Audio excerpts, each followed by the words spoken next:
একমাত্র আল্লাহর উপর অটুট বিশ্বাস থাকার কারণেই একজন হজযাত্রীর জন্য দুবার বিমান অবতরণ করেন পাইলট।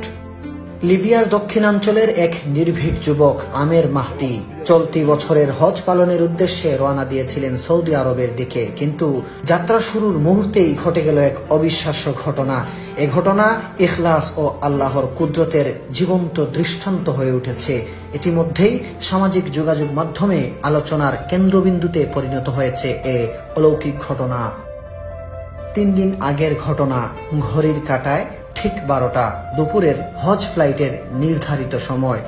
আমের ছিলেন তার দলের সর্বশেষ হাজি, যিনি মিশর হয়ে সৌদি যাওয়ার জন্য ট্রিপলি বিমানবন্দরে পৌঁছান। কিন্তু এয়ারপোর্টে পৌঁছানোর পরেই নিরাপত্তা কর্মকর্তা তাকে জানান তার পাসপোর্ট সংক্রান্ত একটি সিকিউরিটি ইস্যু দেখা দিয়েছে, যার কারণে তিনি প্লেনে উঠতে পারবেন না।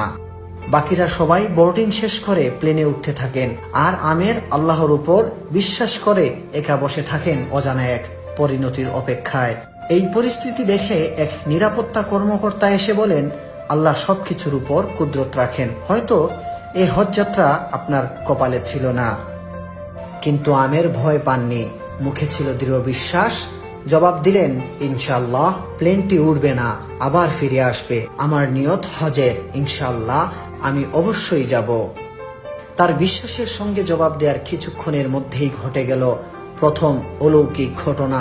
এয়ারপোর্টে ঘোষণা এলো প্লেনটিতে যান্ত্রিক ত্রুটি দেখা দিয়েছে, আর সেটি এক্ষুনি ফিরে আসছে।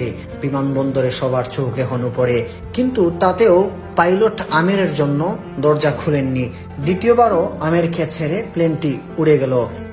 তৃতীয়বার ফেরা প্লেনটি আবারও সমস্যার সম্মুখীন হয়। এবার মৌসুমী ঝড়ো আবহাওয়ার কারণে প্লেনটি নিরাপদে আবার মাটিতে ফিরে আসে।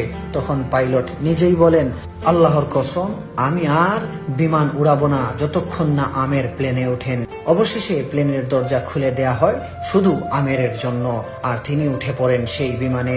সৌদি আরবে পৌঁছে হজ পালনকারী এই যুবক একটি ভিডিও বার্তায় বলেন, আমার আনন্দ ভাষায় প্রকাশযোগ্য নয়। আল্লাহ তার কুদরত দেখিয়েছেন। আল কাহ্হার, যিনি নিয়মও ভেঙে দিতে পারেন। ঘটনাটি কেবল একটি ভ্রমণ কাহিনী নয়, বরং আল্লাহর একটি গুণবাচক নাম আল কাহ্হারের প্রকাশ।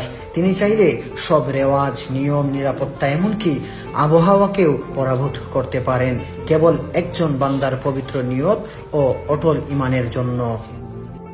সুপ্রিয় দর্শক, এই ঘটনাটি দেখার পর আপনার কাছে কেমন লেগেছে অবশ্যই কমেন্টে জানাতে ভুলবেন না, এবং ভিডিওটি শেয়ার করে ছড়িয়ে দিন অন্য কেউ দেখার জন্য।